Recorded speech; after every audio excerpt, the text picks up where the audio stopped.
2.25 કરોડનું સેલ હતું એ અમે 250 કરોડ એક જ વર્ષ કેવી રીતે શું કર્યું? 500 કરોડ રૂપિયાનું ટર્નઓવર અત્યારે મારું છે. ના, તમે 2 વર્ષ પહેલા જ સ્ટાર્ટ કર્યો એટલે એફએમસીજી ક્ષેત્રમાં કદાચ આ રેકોર્ડ હોઈ શકે. ધંધો પૂરેપૂરો બંધ થવાની 100% શક્ય. આવડું મોટું એમ્પાયર અને સામ્રાજ્ય હોય અને તમે રોડ ઉપર આવી જાઓ અને તમારી પાસે કાંઈ ન હોય એટલે બધી પરિસ્થિતિ મોસ્ટ ઓફ ના હવે વિરોધ કર્યો કે નહીં હાલે, નહીં તમારું ચાલે, તમારો બિઝનેસ બંધ થઈ જાય, તમારે તાળા મારવા પડશે ને કેટલાય શબ્દો સાંભળ્યા. 6 મહિના તકલીફ પડી, 6 મહિના પછી હતો ને એના કરતાં વધારે રન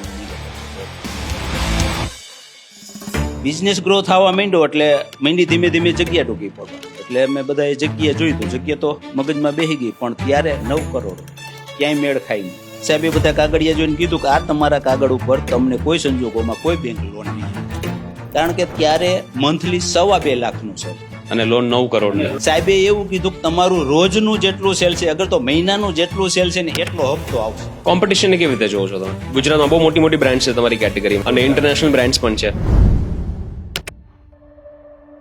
માર્કેટની જવાબદારી મેં સંભાળી. આઉટ ઓફ સિટીનું માર્કેટ મેં ડેવલપ કર્યું. અમે બધા માર્કેટમાં નવા હતા એટલે જાતે જ બધું કરવાનું હતું. બહુ અઘરું હોય છે ડિસ્ટ્રીબ્યુટર્સ અને ડીલર્સ સાથે ડીલ કરવું, એસ્પેશિયલી જે લોકો એસ્ટાબ્લિશ થયા હોય નવા પ્લેયર્સને તો ગણકારે પણ નહીં, જવાબ પણ ના આપે. હાથમાં થેલા સવારથી સાંજ સુધી રખડવાનું સિટીની અંદર.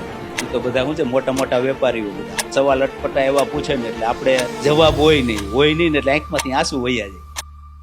અગર તમારે તમારા સન અને ડોટરને કેવું હોય કે મેં લાઈફમાં 5 મિસ્ટેક કરી, તમારે નથી કરવાની, તેવી કઈ મિસ્ટેક્સ હશે જે તમે તમારા નેક્સ્ટ જનરેશનને અવોઇડ કરવાનું કહેશો? કે સાઈડ ગ્લાસ છે ને કાઢી નાખો, આગળ જ જોવા.